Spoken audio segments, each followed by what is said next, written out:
Yeah, we can watch the coffee video now.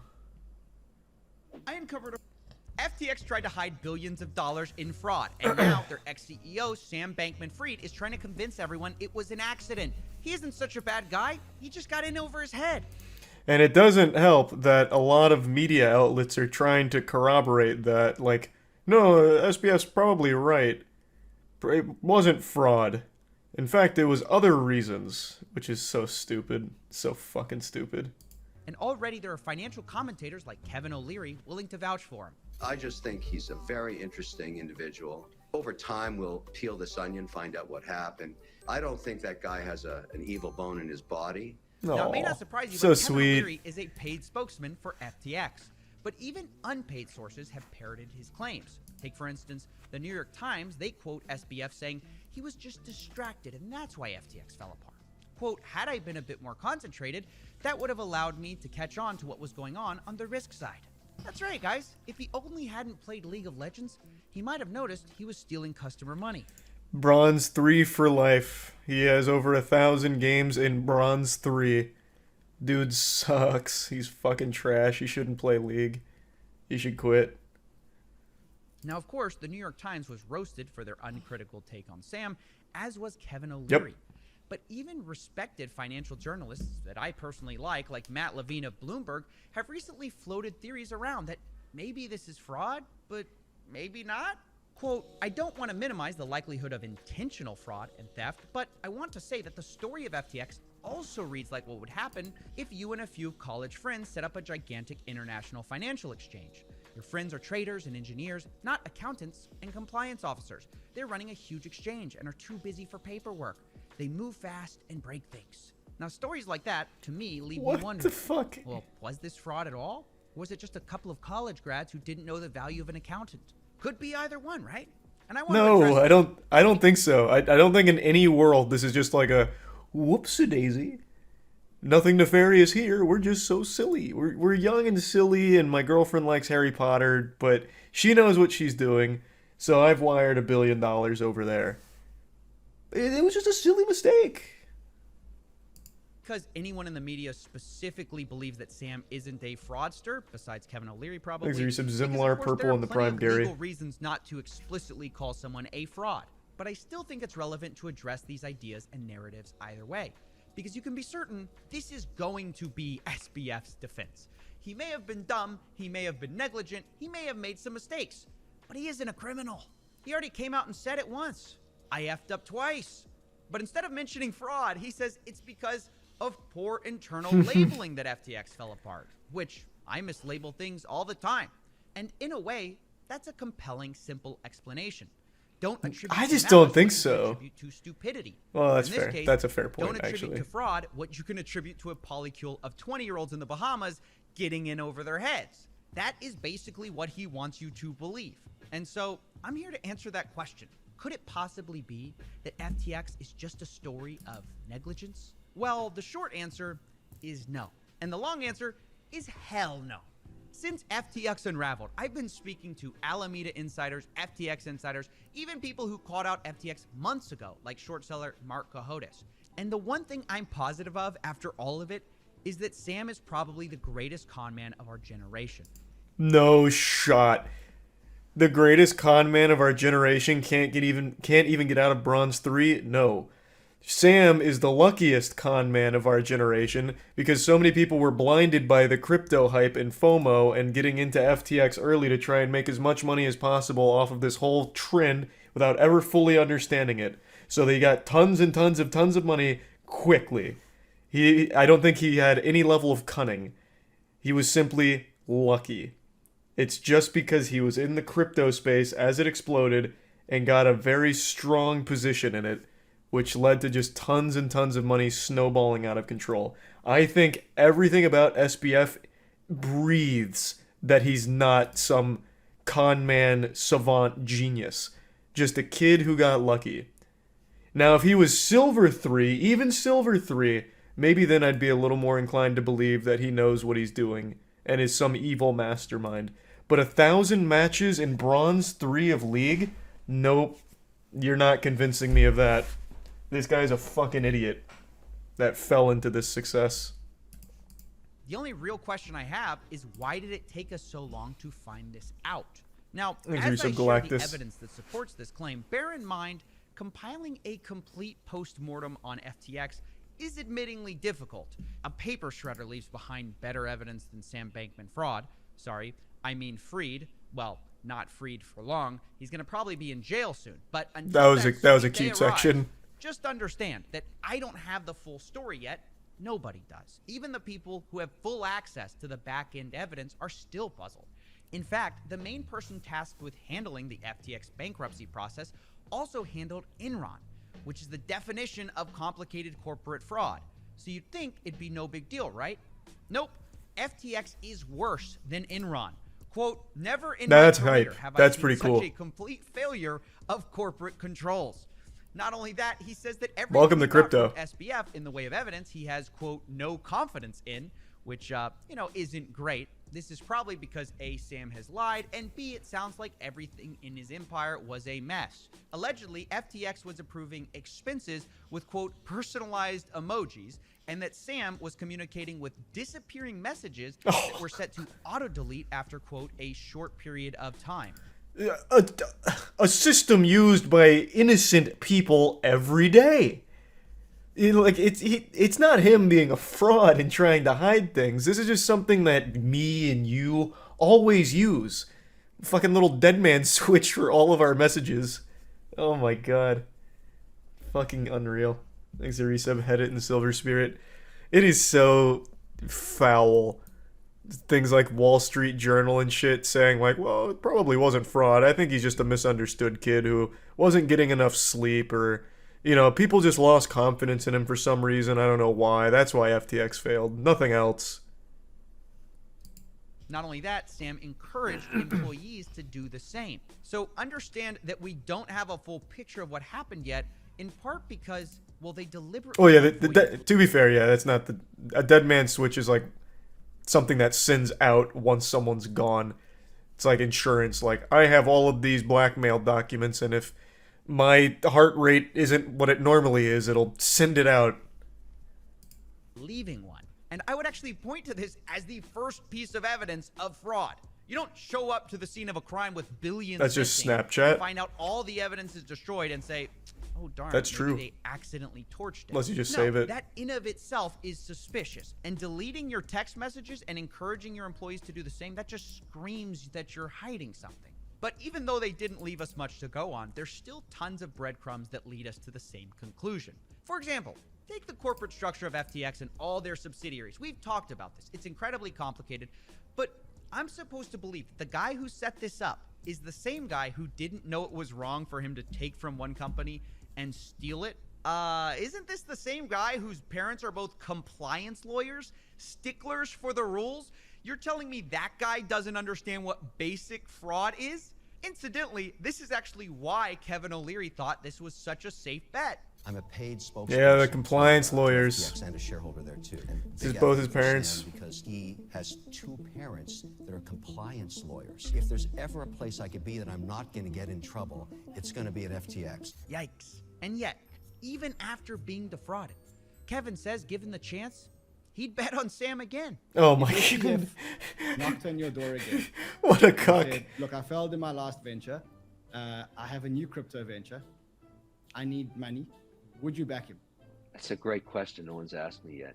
I think we can all admit, you can love him or hate him given what's happened, but he was one of the most brilliant traders. Oh, what in do the you crypto mean? universe. No, he wasn't the guy. What? Pardon? No, he really wasn't. His fucking get-rich-quick scheme was starting with $10 million. He had $10 million as a fucking kid. So he took $10 million and put it into Bitcoin and immediately swapped it on a different exchange for higher. So he used to take $10 million, put it in Bitcoin when it was 10K at a US exchange, and then take that and trade it on a Japanese exchange where it was a higher rate. So he made a lot of money doing that, but he had $10 million to fucking play with.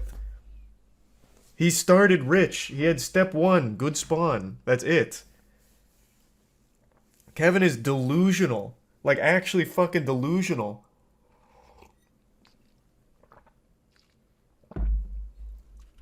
He's a tier 1 Fundy, and the resub Stoopy, Olgerty, and Bin. He also built one of the most robust platforms. We used FTX actively. It was a very robust Thanks, resub platform Jojo. That allowed us to get information on a compliant basis. So I really like what he built. Would you back him? The answer would be yes. Unbelievable. Loser. I don't understand how these Fucking people loser. can't admit they were fooled by SBF and just end up making fools of themselves. Now, there's another part of this story I want to talk about, which was, of course, the revelation that FTX, the exchange, and Alameda Research, the trading firm, were actually sharing customer funds. And there's been some talk of, well, maybe this was just a lack of compliance or accounting. But I want to suggest to you that SBF was not lacking anything. He purposely and deliberately profited from the vague relationship between Alameda and FTX. And the first sign of this was when I spoke to an insider at Alameda. He told me that they would often use insider knowledge of the coins that were going to be listed on FTX, and then they would go buy those coins up, knowing that it would pump in price when it was finally listed. In other words, an easy profit could be made. This, by the way, is similar to what happened on Coinbase, and 3 people were arrested for insider I actually trading in remember that. case. But unlike Coinbase, this wasn't rogue employees.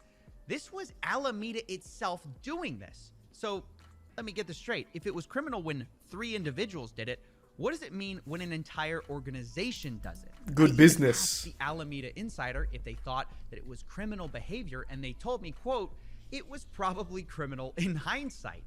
Yeah, you know about the 2020 of hindsight. Sometimes you realize, wow, that was probably illegal. Now, this insider evidence is actually It's just so validated quirky. by public reports that Yeah, Alameda was the one run by the Harry Potter fan. The one that for some reason keeps getting tossed around as like a misunderstood. She was the 28-year-old Harry Potter fan who clearly had no fucking idea what she was doing at all in that industry. Thanks, resub Quinn. Alameda Research amassed swaths of tokens ahead of FTX saying it would list them, according to an analysis of public blockchain data. This is from the Wall Street Journal, and it just corroborates this insider testimony. There's insider trading going on at Alameda. So do you think someone, Sam, who is doing criminal activity is going to want a bunch of accountants and Yes. compliance people sniffing around? No. They're going to want criminals hanging around them. So with that said, and completely unrelated, guess who FTX chose as their chief regulatory officer? This guy. Dan! Friedberg. Now, Dan's past... He looks so wholesome. What the fuck? But those are the ones that get you. We just recently lost this co-creator of Sonic, Yuji, for insider trading. They could look as innocent as, you know, Santa Claus here, but behind the scenes, they're insider trading. They're foul. Dan Friedberg. Now, Dan's past is very important because he used to work for UltimateBet, a poker site which got in a lot of trouble and has a very shady past for reasons we've explained before. UltimateBet got in trouble because they were Thanks, Resub giving Quinn. some of their players a god mode that allowed them to see the other players' cards, which would obviously That's be so- an advantage that's so if you're big. trying to play poker. Wow. So Friedberg was working for UltimateBet during these God mode days.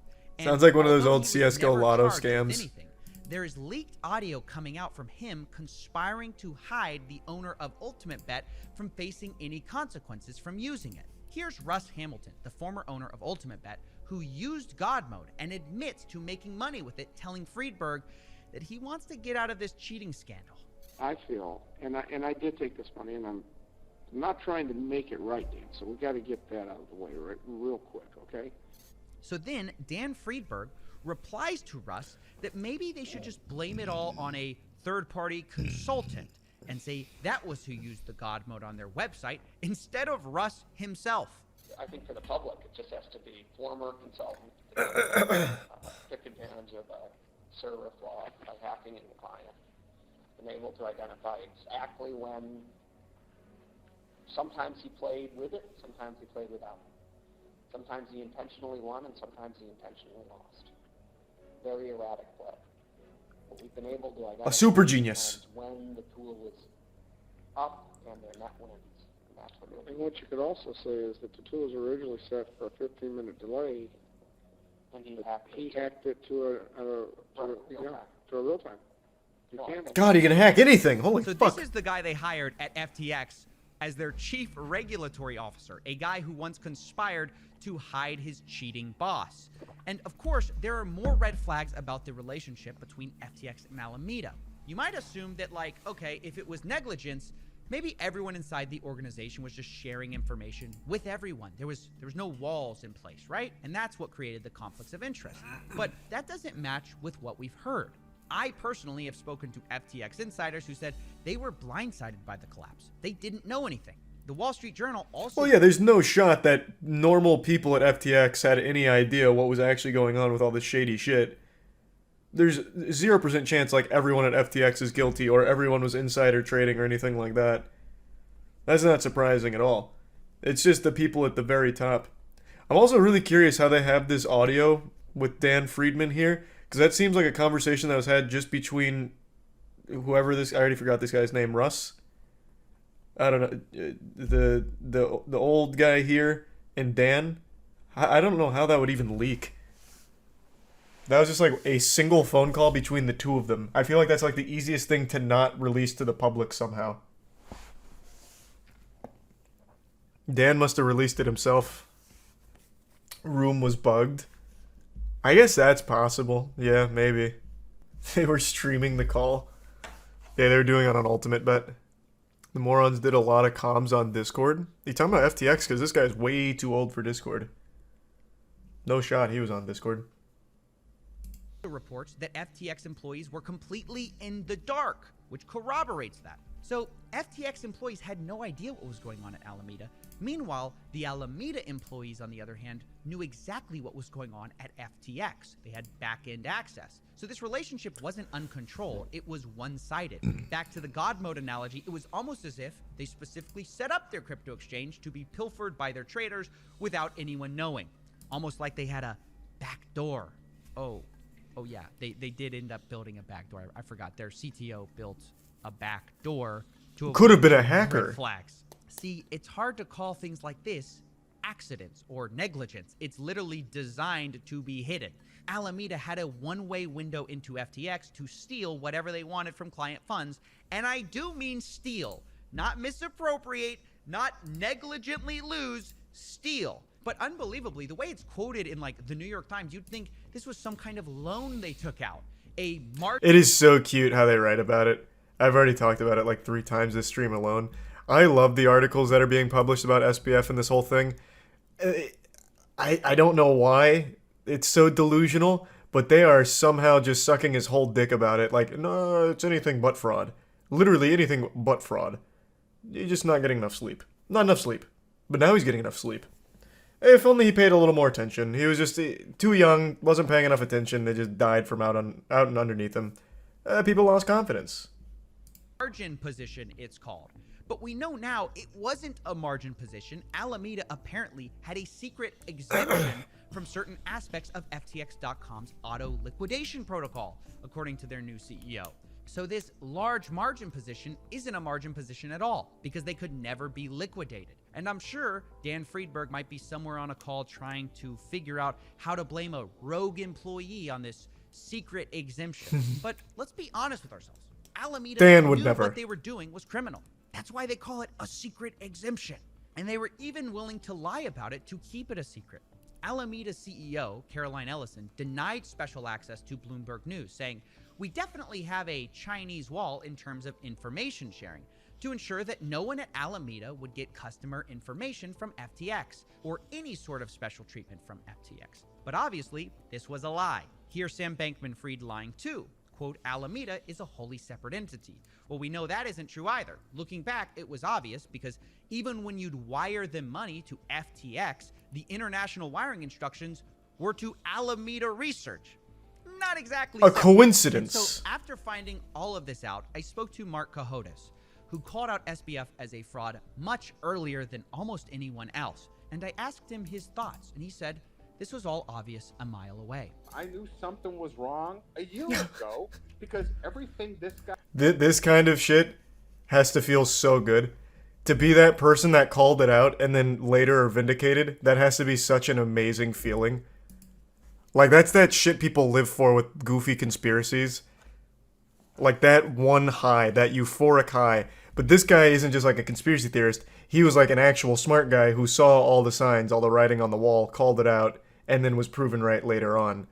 That has just got to feel amazing. Guy said, and you can play all his interviews back. Nothing added up. You know, nothing. I mean, his interviews also never helped him. He openly admitted it was a fucking Ponzi scheme. He literally describes it as a Ponzi scheme and celebrated the fact. So it's not like the interviews were ever really, like, deceptive. People, for some reason, just wrote it off in order to continue to believe the delusion that they were being sold, this fantasy they were being sold. And Larry David. They didn't want to end up like Larry David, of course, as the FTX commercial made very clear. Added up. If people ask me a question, I will give them an answer or say, I don't know. I won't talk in a figure eight. You know, I won't answer a question with a non-answer again and again and again. Nothing this guy said has ever made a lick of sense. And if he would have come to my office looking for money, I would have told him to hit the bricks because nothing added. I mean, they didn't even figure out that his accountant's address was somewhere in the metaverse. Wait, what? Who the guy's auditor is, and say, who's your auditor? Oh, they're talking about, so the person, or the entity that audited them in order to ensure they were legitimate was a goddamn meta auditor. It was a fucking company founded in the metaverse. The first of its kind. Just another fat L for the metaverse. It's so good. I love that the metaverse gets roped into everything because it's such a shit show. Auditor. So my auditor's name is the Pep Boy, Manny, Mo, and Jack. Okay, what's his address? Chesterville. In the metaverse. Is this a joke? No, I'm being serious. Now I know what you're thinking. Surely that can't be true that the auditor of FTX It is. located It in is the very metaverse. true. But checking their official bankruptcy filings, that is the case. And now, because oh fuck, that's not what I meant to click. It's even cuter because the metaverse that they're in is Decentraland, and Decentraland, as you may recall, is that billion-dollar flop. It's the Decentraland, the one that recently came out in the report. They have 38 active players, I think it was. 38 active players in their fucking shithole, and one of them was an entire auditor. So beautiful. Just like an amazing train wreck of everything wrong with like the Web3 space, all wrapped into one explosion of dog shit. their official bankruptcy filings, that is the case. And now, because no one looked into it, FTX owes $3.1 billion to its top 50 creditors alone. And I guess if they have complaints, they can go to the metaverse and ask about it. I'm just kidding. Well, kind of. I actually don't think they probably take complaints in the metaverse. Either way, the question of was Sam Bankman-Fried a fraud is not much of a question at all. The real question is, why did so few people catch on early, and why didn't the media catch on sooner? I'm not sure. And why aren't they admitting it now? Political donations or this whole story about effective altruism. But ultimately, what I know for sure is that people like Mark Cohodes, they weren't silent. He says he took it to journalists before the crash to see if they'd do anything, and they said no. I went to Bloomberg with my pal who I was working on this thing with, and we laid it out to five ladies on the crypto team, and they passed, and they said it would be too much work, we'd lose access, it's bad for business, right? They'd hang up on us if we asked these questions. Well, at least I had the questions. Wait, Bloomberg denied a story with you because they thought it would lose them access and it was too much work? Yes. Bloomberg L. When? Unlucky. When did this happen? This happened in July. This happened in early July. They had everything. They had everything. Wow. They also said, but I didn't want anyone fired. I didn't want anyone fired, so I didn't give them this. They said it was bad for business, i.e. advertising. You're kidding. So they admit their conflict of interest with advertisers in the crypto space. Yes. Now, this is pretty shocking allegations, so I did want to reach out to Bloomberg for comment to see if they wanted to respond to this, and here's what they said.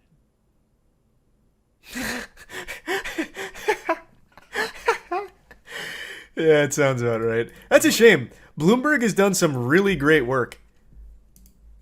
That is actually kind of surprising. I would have expected that from anything else like Wall Street Journal, Washington Post. Like, I wouldn't have expected that from Bloomberg. I'm pretty surprised about that. Should that claim be proven true, that is actually kind of upsetting. What a shame. But yeah, I don't know why it was ever called into question whether or not this whole SBF FTX thing was the result of fraud. I think that should have been clear to pretty much everyone that's not just reading the Wall Street Journal. A complete, top to bottom, scammerooski. Thanks to resub. Formula? Bloomberg overall, I think, does more good work than bad work.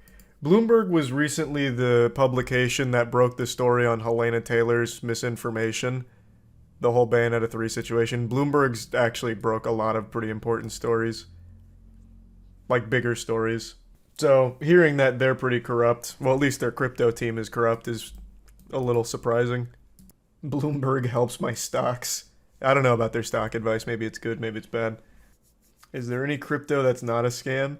I don't know, man. I feel like it's just a matter of time. Like, every crypto is a scam, eventually. It's revealed. Like, I don't even think Bitcoin's safe. Soon, yeah. I don't know, man. The crypto space is just nothing but scams these days. It's rough. It's fucking rough. Name a trustworthy crypto. Why are you asking me? Clearly, I don't know. The only ones I would say probably aren't a scam are Bitcoin and Ethereum. Thanks for resub, Agonomics. But I feel like it's very possible in 5 years from now that shit gets rugged somehow. Like, there's just no fucking telling. Literally no telling. Doge used to be pretty legit. What the fuck? See, this is that shit I'm talking about. Doge was literally started as a meme. It is a celebrated meme that got big because Elon's such a shit poster. There's nothing legit about Doge. It is very openly a nothing burger that made people money from following Elon's shitpost. It's not like a real thing.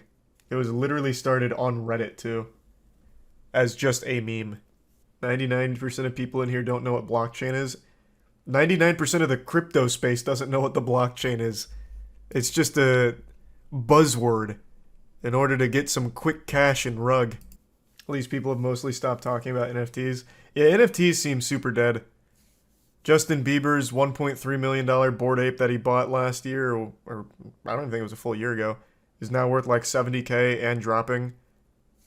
While all of them are just hitting the shitter. It's about fucking time. That is so great to see. Do you own an NFT? Nope, I never had a single one.